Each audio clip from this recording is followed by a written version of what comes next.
¿Qué tal? ¿Cómo están?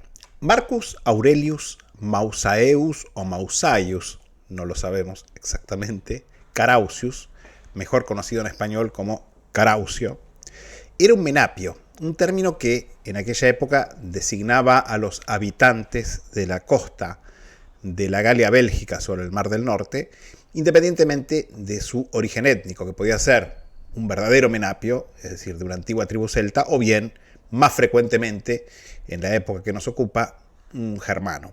Y resulta que este Caraucio se había distinguido militarmente durante la campaña que el, por entonces, César Maximiano había llevado a cabo contra los vagaudos, una revuelta campesina que se produjo justamente en el norte de la Galia, razón por la cual Caraucio fue nombrado por Maximiano como el nuevo almirante de la Classis Britannica, la flota del Mar del Norte, con la misión de poner fin a las correrías de los piratas francos y sajones que asolaban justamente las costas del Mar Océano, como lo llamaban los romanos al Mar del Norte. Sin embargo, poco después se supo que Caraucio, en lugar de evitar que los piratas asolaran las ciudades romanas, los puertos y las fincas en las costas del Mar del Norte, lo que hacía era esperar que estos piratas saquearan justamente a sus víctimas para luego, cuando estaban cargados con el botín, atacarlos y quedarse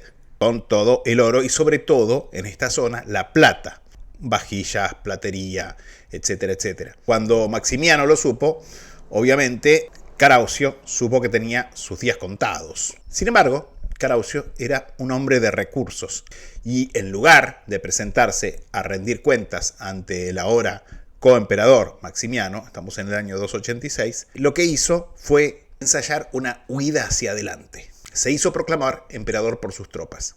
P.J. Casey, en su famoso estudio del año 1994, nos mostró que la revuelta de Caraucio, en verdad, debió tener lugar a mediados, quizá septiembre, del año 286, y que no fue en Britania, donde tradicionalmente los historiadores colocan la ocasión de su revuelta, sino en el norte de Galia, concretamente en Rotomagus, la actual Rouen, el puerto que seguramente era una de las bases principales de la Classis británica. Allí, en Rotomagus, Caraucio acuñó sus primeras monedas, áureos de oro rarísimos y bastante menos raros, pero también raros, antoninianos de metal bajo. Estas monedas aparentemente no contienen plata. En estas primeras monedas de Caraucio, el retrato está claramente modelado a partir del retrato de Diocleciano y de Maximiano, y sobre todo de la ceca de Lugdunum, la ceca Gala, que era la ceca relativamente más cercana a esta zona. Y de hecho, si se miran con poca atención, estas monedas tan crudas podrían llegar a confundirse con monedas imitativas a nombre de Diocleciano y de Maximiano. Es que Rotomagus habrá sido lo que yo denomino una ceca emergente, es decir, una ceca que nunca antes había acuñado moneda imperial ni había acuñado moneda de ningún tipo, y que por lo tanto muestra en su estilo muy crudo la falta de grabadores de cuños entrenados. Probablemente algún otro tipo de artesano estuvo involucrado en la producción de estos cuños y eso se nota. Incluso no sería descabellado pensar que Caraucio reclutara a falsificadores locales para abrir los cuños de esta primera emisión, como más tarde se cree, o por lo menos así me lo dijo Harold B. Mattingly en una correspondencia personal que tuvo conmigo hace ya muchos años, que él creía que Caraucio más tarde hizo al llegar a Britania, es decir, para sus primeras monedas de Britania, reclutar también a los abundantes falsificadores de monedas romanas que había en la isla. Si bien la marca de ceca PR, Pecunia Rotomagusia podría ser, o solamente R, solamente aparece en algunas variedades, la atribución a Rotomagus está confirmada por el hallazgo de un tesoro bastante importante justamente en esa ciudad. Los tipos, como pueden ver, muestran una temática militar, claramente asociada con una asonada golpista. Concordia militum y virtus, el coraje, pero también providentia, salus y, muy interesante y bastante frecuente en estas primeras monedas, tutela, que en cierto modo expresan la predestinación de Caraucio y también la salvación y la protección que el nuevo emperador otorga a sus súbditos. Aunque esta fechación del año 286, establecida por Casey, es la más aceptada hoy en día, hay que decir que otros autores, en cambio, consideran que las acuñaciones continentales de Caraucio, es decir, estas monedas que se atribuyen, como les digo, a Rotomagus, podrían haber sido producidas en el llamado segundo incidente continental, que como vamos a ver, se va a producir algunos años más adelante cuando Caraucio efectivamente volvió a ocupar el norte de Galia. Estos mismos autores niegan que la usurpación de Caraucio se haya producido originariamente en el continente, en Rotomagus, y en verdad siguen diciendo que Caraucio asumió la púrpura al llegar a Britania. Estas monedas entonces, para estos otros autores, las de Rotomagus, habrían sido acuñadas entre los años 289 y 293, cuando Caraucio efectivamente controló parte del continente. Sin embargo, la evidencia de los hallazgos confirma la fecha temprana de estas acuñaciones. Sin embargo, sea que Caraucio fuera expulsado militarmente de la Galia por tropas leales a los emperadores centrales, sea que decidiera que su situación en el continente era insostenible, lo cierto es que en cierto momento decidió alzar velas, cruzar el canal y hacerse con la provincia romana de Britania. Está clarísimo que una vez asegurado el control de la provincia, Caraucio pagó el grueso de su donativo de proclamación. Y lo pagó en forma de antoninianos, pero sobre todo, fíjense qué interesante, una innovación: denarios de plata o argentios. Claramente, buena parte de su botín estaría justamente en ese metal, en plata más que en oro, que por cierto era mucho más abundante que el oro en toda esta zona del Mar del Norte. Y esta innovación de Caraucio claramente tiene un interés especial, ya que unos 6 años después, en el año 293, cuando los emperadores centrales, Diocleciano y Maximiano, reformaron el sistema monetario romano, bueno, justamente introdujeron una nueva denominación que era el denario de plata o argentio. ¿Se habrán inspirado Diocleciano y Maximiano en la moneda de Caraucio? Es verosímil. Es probable que muchas, si no todas, las monedas de plata y antoninianos de este donativo sean las que llevan la marca RSR en el exergo, una marca que ha sido leída de distintas formas. Aunque la lectura clásica de esta sigla es Rationalis Summae Rei, que podría traducirse más o menos como ministro de Economía, un puesto que, por cierto, sabemos que en esta época desempeñaba Alecto, que va a ser el asesino y sucesor de Caraucio.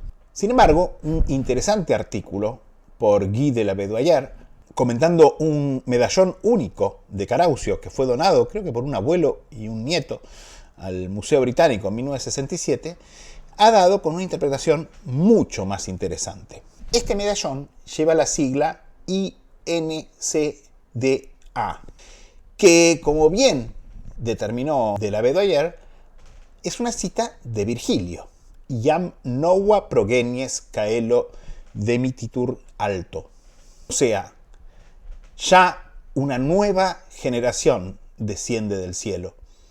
En este sentido, RSR puede interpretarse mejor, más que como Rationalis Summae Rei, como Redeunt Saturnia Regna, que también es otra cita de las éclogas de Virgilio, y que podríamos traducir como los reinados de Saturno, es decir, la Edad Dorada, regresan.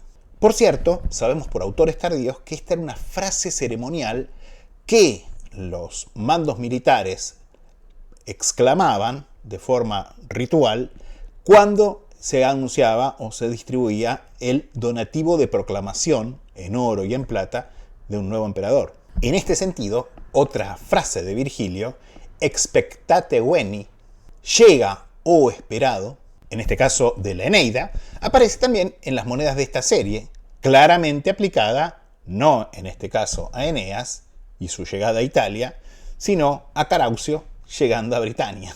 Así, vemos que Caraucio es mucho más que un mero burdo militar golpista, humilissimus natus, como dicen los autores antiguos, sino un astuto político capaz de plasmar la propaganda de un programa de gobierno de dimensiones mundiales.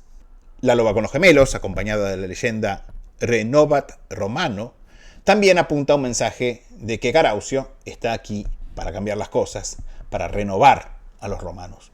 La representación de una galera en algunos denarios con la marca RSR claramente es una referencia a la flota y probablemente también al destino de buena parte del donativo.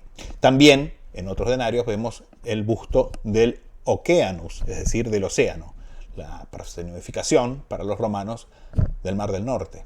Respecto de las demás monedas de Caraucio, estas se organizan en tres grupos principales. Monedas sin marcas, inicialmente bastante crudas. Como les dije, H.B. Mattingly, en correspondencia privada conmigo, me comentó una vez que él creía que Caraucio, a su llegada a Britania y para sus primeras emisiones de monedas, reclutó efectivamente a los abundantes falsificadores que había.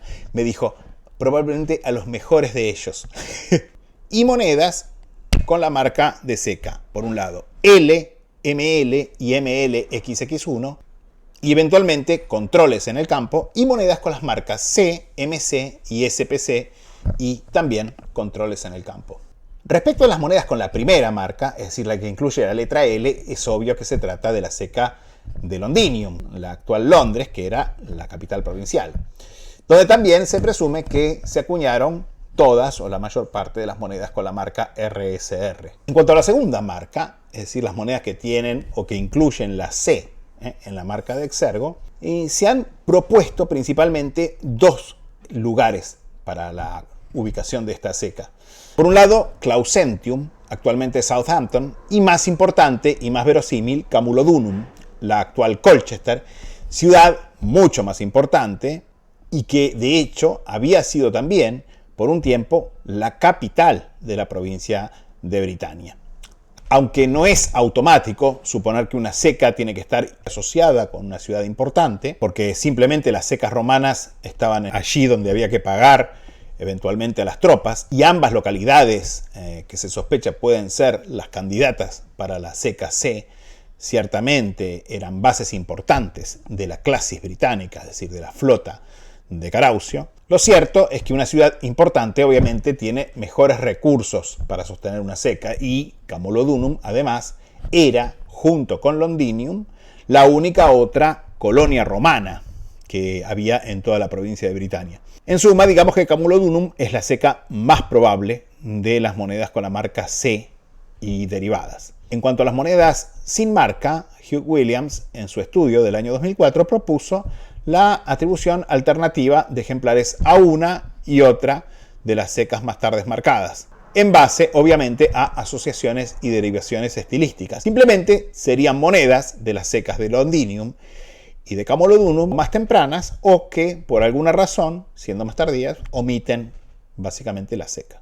Aunque la gran mayoría de las monedas de Caraucio llevan como reverso a la diosa Pax, referencia a la paz que disfrutan ahora los habitantes de Britania bajo el nuevo régimen, inicialmente con bastantes variaciones en su representación, las monedas de Caraucio llevan una sorprendente gama y variedad de reversos, a menudo, por cierto, fascinantes, y que nos dan una riqueza increíble, por cierto, de información sobre un emperador que es, para nosotros, casi desconocido, al menos a través de otras fuentes históricas, al tiempo que nos muestran que el emperador británico era mucho más, como les decía, que un rudo usurpador militar. Era un auténtico maestro de la propaganda, usando los reversos de sus monedas para transmitir constantemente mensajes políticos, al punto que cada no mucho tiempo incluso se descubren nuevos reversos, y casi continuamente, les podría decir, nuevas variantes. Sería imposible acá detallarlos todos, ya que eso sería más un trabajo para un catálogo, y de hecho acaba de publicarse el nuevo catálogo, volumen 5, parte 5 del RIC, que, para que se hagan una idea de la complejidad de las acuñaciones de estos reinados, sobre todo el de Caraucio, ocupa 2 tomos o 2 partes. Es decir, les repito, sería demasiado poder detallar acá todos los tipos de reverso. Es más, el trabajo de un catálogo que para un video de YouTube. Sin embargo, es interesante hacer mención aquí a las llamadas series legionarias. Como en otros regímenes, el de Marco Antonio, el de Septimio Severo, el de Galieno, Caraucio emitió antoninianos en honor a las legiones que integraban su ejército. A comienzos del siglo pasado, el número de legiones que aparecían mencionadas en las monedas de Caraucio sorprendió a Webb, el autor del volumen 5 del RIC, y que fue además el principal especialista en las series de los emperadores británicos de Caraucio y Alecto, publicando ya artículos y un famoso catálogo bien a principios del siglo XX. Webb dijo que la aparición de todos estos números de legiones y emblemas de distintas legiones eran una mera fantasía y una especie de baladronada por parte de los emperadores británicos. Sin embargo, lo que Webb no sabía es que en el siglo III el ejército romano ya no operaba más bajo la forma de legiones. Es decir, la legión romana había dejado de ser una unidad operativa. Se había convertido en una especie de club de pertenencia, una especie de alma mater de los distintos militares romanos. Y en verdad, las unidades romanas operaban bajo la forma de lo que se llamaban las vexilaciones. Vexilaciones que eran destacamentos. Y que cada fuerza armada, básicamente, que operaba en el imperio, en realidad estaba integrada por distintas vexilaciones, que podían ser un manípulo o incluso una centuria, tan pequeñas como una centuria, es decir, menos de 100 hombres en esta época ya. Entonces, simplemente está claro que sí, el ejército británico, o romano-británico si quieren, de Caraucio y de Alecto, en esta época estaba integrado o tenía vexilaciones de todas esas unidades militares. Un panegírico, poema ceremonial dedicado al emperador, compuesto en el año 289, nos habla de la preparación de una invasión a gran escala, planeada por Maximiano para volver a controlar, obviamente, la provincia rebelde de Britania. Un segundo panegírico, del año 291, en cambio, guarda total silencio sobre la, obviamente, fallida expedición contra Caraucio. Mientras que un tercer panegírico, del año 297, hace una vaga, indirecta e incómoda mención a esa fallida expedición, haciendo referencia a que un océano complicado retrasó la victoria. Bueno, Eutropio, un historiador posterior, nos dice que la victoria se debió lisa y llanamente a la astucia de Caraucio. Todo deja bien en claro que Maximiano sufrió una catástrofe militar de gran escala a manos del ingenioso Caraucio, y que esto resultó en la total o casi total destrucción de su flota. Sin flota romana oficial en el Mar del Norte ya, las costas del continente quedaron sin protección, y el emperador británico pudo lanzar un contraataque ocupando como mínimo 3 ciudades importantes. Gesoriacum, más tarde llamada Bononia, la actual Boulogne-sur-Mer, donde falleció nuestro libertador, general San Martín. Rotomagus, nuevamente, que ya vimos había sido originariamente el escenario del alzamiento de Caraucio. Y también, probablemente, Ambianum, la actual Amiens. En Boulogne, los arqueólogos han identificado en el centro de la ciudad la base naval de la Classis británica durante el periodo de ocupación de Caraucio. La fecha más probable, estimada por Casey, para este segundo incidente continental, el primero obviamente había sido el propio alzamiento de Caraucio en su primer momento, es en torno al año 290. Y es justamente hacia ese año que los antoninianos de Caraucio, fíjense, empiezan a llevar la marca XX1, al igual que las monedas acuñadas por Diocleciano y Maximiano. Y es en esa época en que el sistema monetario de Caraucio se integra y se hace equiparado al sistema monetario del continente, de los emperadores oficiales, porque las monedas empiezan a llevar un cierto porcentaje de plata. Previo a esto no tenían plata, eran simplemente de cobre.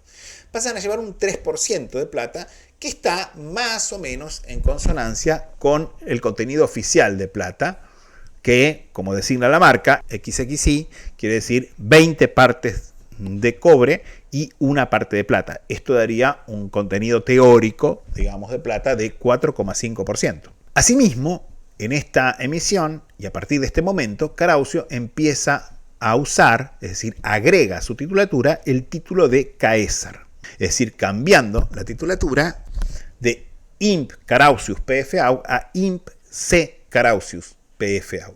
El historiador romano del siglo IV, por su parte, Aurelio Víctor, deja en claro que luego de esta victoria, Carausio obtuvo algún grado de reconocimiento por parte de los emperadores centrales. Y si bien estos no acuñaron moneda a nombre de Carausio, Carausio, por su parte, sí acuñó moneda a nombre tanto de Diocleciano como de Maximiano en las secas británicas, tanto en Londinium como en Camulodunum. Y a estas monedas especiales, acuñadas a nombre de sus, entre comillas, colegas, tenemos que agregar una rarísima y espectacular emisión de antoninianos que muestran los bustos conjugados de los tres emperadores, es decir, de Diocleciano, Maximiano y el propio Carausio, con la titulatura única Carausius et frates sui, Carausio y sus hermanos. Sin embargo, los emperadores centrales no podían dejar las cosas así. Ya en el año 291, Maximiano seguramente planeaba un ataque contra Carausio.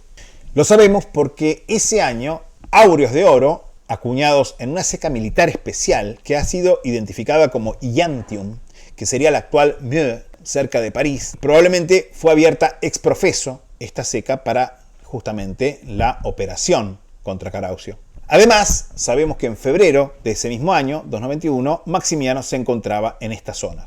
En marzo del 292, las inminentes operaciones contra Carausio fueron puestas en manos de Constancio Cloro, que un año más tarde, en mayo del 293, va a ser elevado al rango de César de Occidente, bajo Maximiano. Y justamente ya en 293 sabemos del asedio y la caída en manos de Constancio de Gesoriacum, es decir, de Boulogne, la principal base de Carausio en el continente.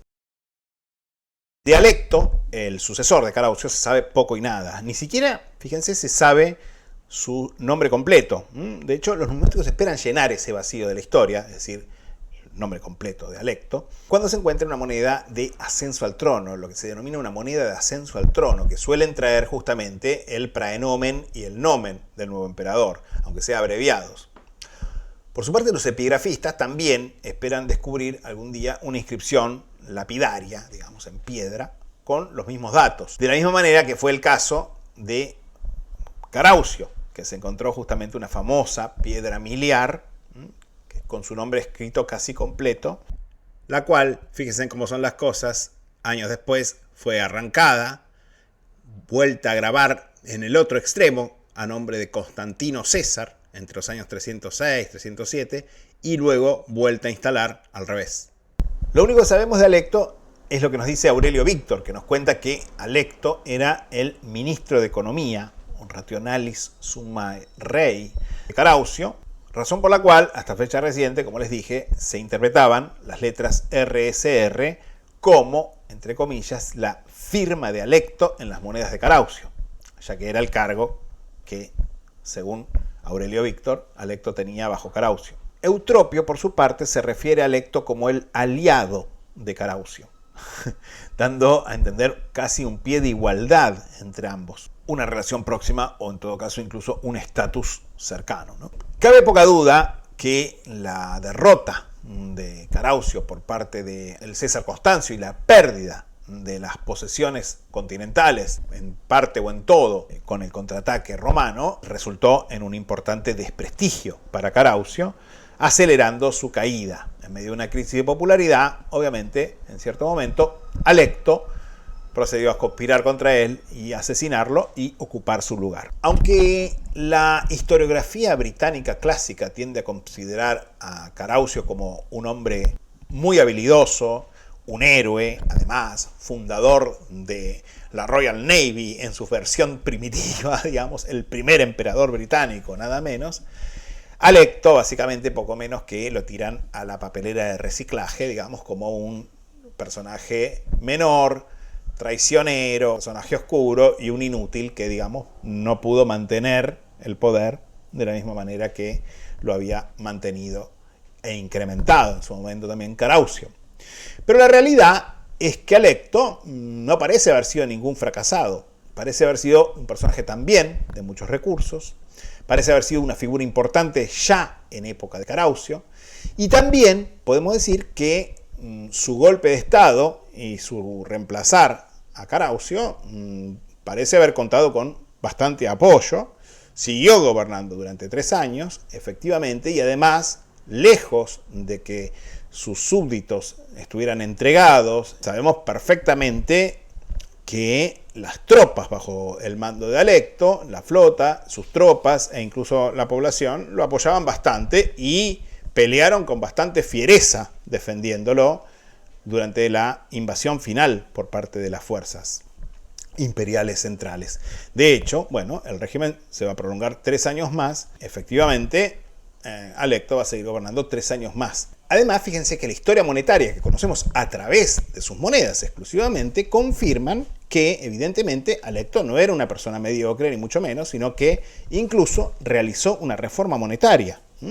Si bien sus monedas no muestran la enorme variación de tipología que encontramos en Caraucio, digamos que hay una increíble riqueza de reversos, de tipologías e incluso de retratos, sin embargo, las monedas tienen menos reversos, menos variaciones, pero están muy bien acuñadas, y les repito, Alecto además realizó una reforma monetaria, lo cual muestra que, por alguna razón, Alecto, que venía de desempeñar el cargo de ministro de Economía o tesorero, tenía una especial atención a la moneda y a las cuestiones de metrología. Pasando a las acuñaciones de Alecto, podemos decir que Alecto acuñó en las 2 secas, la seca L, es decir, Londinium, y la seca C, es decir, Camulodunum, y acuñó aurios en cantidades anuales, podríamos decir, no menores que las de Caraucio, y monedas de vellón. Para la época de su ascenso al trono, en verdad, ya las reservas de plata, el botín de plata con el cual había contado Caraucio, ya se había dispersado hacía mucho tiempo, por lo cual no acuñó denarios Alecto, por lo menos no hay denarios que yo conozca oficiales auténticos. Como les adelantaba, en cuanto a los reversos de sus antoninianos, son mucho menos espectaculares que los de Caraucio, mucho menos variados también, y obviamente no produjo, como Caraucio, monedas a nombre de los emperadores continentales. Sin embargo, tal como les adelantaba, realizó una reforma monetaria, cuya naturaleza está mal comprendida, un hecho que humildemente intentaremos remediar aquí. Pasando revista a los reversos, Pax sigue siendo el reverso más común de sus aurios y antoninianos, marcando una continuidad con el reinado de Caraucio, de su antecesor, pero también, fíjense, Abundantia, Aequitas, Felicitas, Hilaritas, Laetitia, Seculi Felicitas y toda la serie de alegorías e imágenes positivas, digamos, típicas del stock de reversos usuales del siglo III después de Cristo, tratan de pintar el magnífico clima que la isla sigue viviendo bajo el nuevo régimen. Pero también tenemos otros reversos como Fides Militum, mostrando los estandartes militares, o Virtus, que recalcan la naturaleza militar del régimen. Y los destinatarios también, los destinatarios finales de las emisiones, ya que obviamente que la gran mayoría de las monedas eran emitidas para el pago a los efectivos militares de la tropa de tierra y la flota sobre todo, ¿no? Entre los reversos especiales recalca uno muy interesante que es Adventus, que marca el retorno, probablemente el retorno de Alecto a Londinium y a la isla, a Britania, desde el continente. Pero a fines del reinado, fíjense, Alecto introdujo una reforma monetaria. Aunque Casey y otros autores, atendiendo a las marcas de control de estas monedas, dicen que no son las últimas del reinado, sin embargo, ya entre otros David Sear las ubica al final de las emisiones, señalando que parecen ser una respuesta británica a la reforma que justamente por esta misma época, 294, 295, se completa en el continente, introduciendo, ustedes saben, el folis y el radiado posreformado. Bueno, estas monedas que al tener una Q dentro de la marca de Exergo han sido interpretadas como quinari, es decir, quinarios, en verdad serían el equivalente británico del radiado posreformado en el Imperio Central. Sin embargo, fíjense que estas nuevas monedas llevan el retrato radiado del emperador en el anverso. Y siempre tienen el mismo reverso, que es una galera, una clara referencia a la Classis británica, la flota del Imperio Romano Británico, a través de la cual el Imperio rebelde básicamente controlaba prácticamente sin oposición todo el océano, ¿no? O sea, el Mar del Norte. Así que estas monedas, al tener la Q, etc., se las ha llamado tradicionalmente quinarios. Sin embargo, no sabemos cómo se llamaban. Evidentemente, quinarios, que serían medios denarios, no son. Se considera que serían medios antoninianos, es decir, monedas que tenían el valor de la mitad de un antoniniano normal. Sin embargo, tendríamos que apuntar varias cosas acá. En primer lugar, que en los tesoros de monedas británicas casi nunca los quinarios, entre comillas, aparecen mezclados con los antoninianos. Número 2, que los hallazgos de quinarios son muy raros en el continente. Y número 3, que la elección de un tipo de reverso único, les repito, todas las monedas tienen exactamente el mismo reverso, con variaciones, ¿no? Pero todas tienen una galera, básicamente. Todo esto parece responder a una reforma monetaria mucho más trascendente, es decir, de muchos mayores alcances que la mera introducción de una moneda de la mitad de valor. Porque básicamente, si esta nueva moneda era simplemente un medio antoniniano, podrían haber circulado mezcladas, podrían haberse enviado al continente o haber circulado en el continente cuando todavía Alecto controlaba alguna plaza en el continente. Tampoco era necesario, si era meramente un medio antoniniano, que todas las monedas tuvieran el mismo reverso. Lo que yo pienso es que es mucho más verosímil pensar que Alecto ejecutó una reforma con el fin de aislar monetariamente Britania, concretamente. Es decir, cerrar la circulación monetaria en Britania para justamente romper contacto con el continente. Esto además le habría permitido obligar a cambiar a cualquier mercader o lo que fuera que traía moneda continental sus monedas por la nueva moneda que se identificaba al instante por el tipo de reverso, etcétera, y por las marcas de control, y seguramente con un beneficio fiscal para las arcas del tesoro británico. Es decir, que lo más probable es que haya habido algún tipo de ley o algo diciendo que solamente iban a circular las monedas con la galera. En cuanto al valor efectivo, no sabemos si el valor pudo ser la mitad o que se cambiaran una por una las monedas anteriores, las monedas antoninianos con contenido de plata, etcétera, por estas monedas más pequeñas, y que luego tuvieran un valor nominal interno equivalente, por ejemplo. De todas maneras, si estas monedas tenían un valor menor que la anterior, esto hubiera sido aceptable para la población, porque sabemos por muchas noticias, incluyendo también un artículo escrito por Harold B. Mattingly, que dedicó mucha atención tanto a las monedas imitativas en Britania como a las monedas de Caraucio y Alecto, el hecho de que en Britania, como señala Mattingly, justamente la moneda de alta calidad del continente, es decir, el antoniniano tal como fuera reformado ya por Aureliano, era una moneda muy cara, demasiado valiosa para circular justamente en una provincia relativamente pobre como era Britania. No sabemos si Alecto logró mantener otras plazas en el continente luego de la caída de Gesoriacum, que va a pasar a llamarse Bononia a partir de este momento, que da el nombre actual de Boulogne. Casey considera que a partir de los hallazgos de monedas a nombre de Alecto en el continente, esto es muy probable. También tenemos la moneda con el reverso Adventus, que comentábamos hace minutos.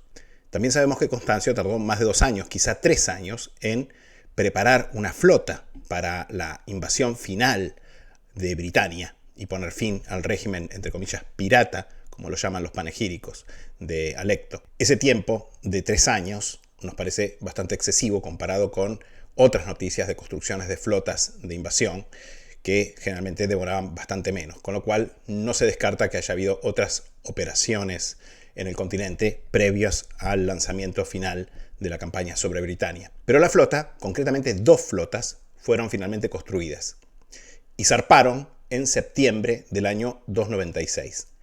La primera zarpó de la propia Bononia al mando de Constancio y una segunda flota partió de la boca del Sena, remontando el Sena desde el sur hasta el mar, al mando de Asclepiodoto, que era el prefecto de pretorio de Constancio. Bueno, la flota de Constancio, debido al mal tiempo, al parecer nunca pudo llegar a Britania. Sin embargo, la segunda flota, al mando de Asclepiodoto, logró llegar a las inmediaciones de la isla de Huectis, la actual isla de White, donde, por un golpe de suerte excepcional, o no tanto en realidad, porque estamos hablando de Inglaterra, un país nebuloso, logró ocultarse justamente en un banco de niebla y pasar desapercibido y no ser detectada por la poderosa Glacis británica.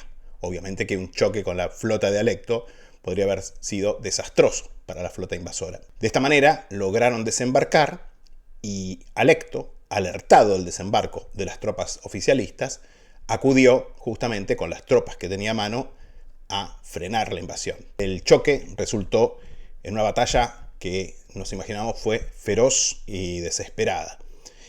El panegírico anónimo, compuesto para Constancio unos meses más tarde, a comienzos del año 297, y leído justamente en Treveri, la capital de Constancio, en ese año, nos cuenta el resultado de esta batalla, obviamente de forma muy parcializada, pero verosímil. Omnes enim illos ut audio, campos atque coles non nisitae territorium ostium corpora fusat exerunt. Illa barbara aut imitatione barbarie, ollim cultu vestis et prolixo crine rutilantia, tunc vero pulluere et cruore foe data et in diversus sitos tracta, sicut dolorem ulnerum furan secuta, iacerunt. Atque inter hos, ipse vexillarius latrocini, cultu illoquem vivos violaverat sponte deposito et vix, unius velaminis repertus indicio. Adeo verum sibi dixerat morte vicina et interfectum se nole agnosci. De todos ellos me cuentan que los campos y colinas quedaron cubiertos tan solo con los cuerpos dispersos de los más horribles enemigos, de esos bárbaros, o que imitaban a los bárbaros en sus vestiduras y largos y rutilantes cabellos, ahora sucios de polvo y sangre, y dispuestos en diversas poses que les dictó el dolor de su agonía. Ahí yacían, y entre ellos el mismísimo portaestandarte de los ladrones, que, habiendo depuesto las vestiduras que en vida había usurpado, apenas fue descubierto por la evidencia de un velo, como si realmente, sabiendo próxima su muerte, hubiera deseado no ser reconocido como cadáver. Tal como pueden ver, los términos del panegírico dejan en claro que la batalla final por el Imperio Británico fue feroz, que lejos de faltarle voluntad por defender a su emperador, los soldados romano-británicos pelearon seguramente de forma muy brava, y que además el portaestandarte de los ladrones, el capitán pirata, es decir, Alecto, que se había despojado de su regalía imperial usurpada, eso nos da a entender el panegírico, seguramente para no ser reconocido, fue una de las bajas de esta batalla. Poco después, Constancio volvió a zarpar y llegó finalmente a Londres. Un famoso medallón del llamado Tesoro de Arras, también conocido como Tesoro de Beauharnais, que es el nombre más correcto, que es una pieza de 10 sólidos acuñada en Treveri, la capital de Constancio, a nombre de Constancio, muestra en su reverso al propio Constancio llegando a Londres, y la alegoría de la ciudad lo recibe en actitud de suplicante. Bueno, estos dos medallones, porque hay uno a nombre de Constancio I como César, y ese mismo reverso se reutilizó más tarde para otro medallón similar de 10 sólidos de su hijo Constantino, se encuentran los dos en el Museo Británico.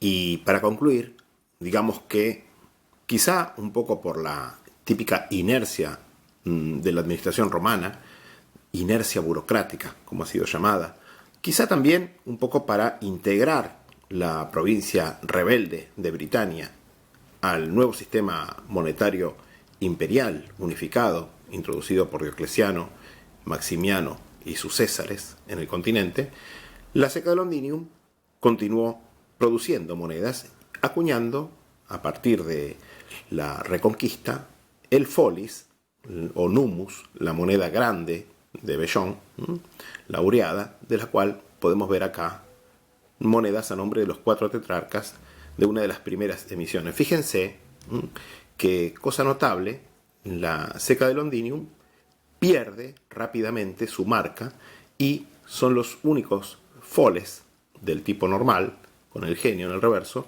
que no tienen marca de Exergo, ¿ven? Cosa notable. No se produjeron, sin embargo, radiados por reformados en la ceca de Londinium, y esto quizá apunta al hecho de que posiblemente hubiera suficientes quinarios o monedas de valor equivalente acuñadas por Alecto, sobre todo, que continuaron en circulación en Britania.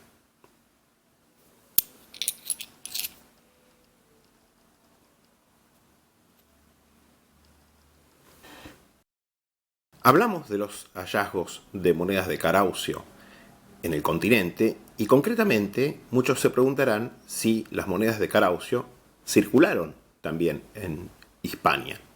Bueno, yo tengo este libro, La circulación monetaria en el Portus Iliquitanus, que sería el puerto de Elche, y concretamente, fíjense, en este libro descubrí que una de las monedas que se encontraron en las excavaciones de este sitio arqueológico es justamente un antoniniano de Caraucio, de la ceca de Colchester, o sea, de la ceca de Camulodunum, o ceca C, justamente. Lamentablemente, como este estudio fue publicado, obviamente, por un arqueólogo, esta persona, lógicamente, al no ser numismático, confundió esta moneda con un antoniniano de Carino. Pero bueno, ¿qué va a ser? Ya con esto quiero concluir. Como siempre, si llegaron hasta acá, les agradezco mucho que hayan visto este video. Y, como siempre les digo, si lo llego a publicar hoy, para todos, un muy feliz domingo.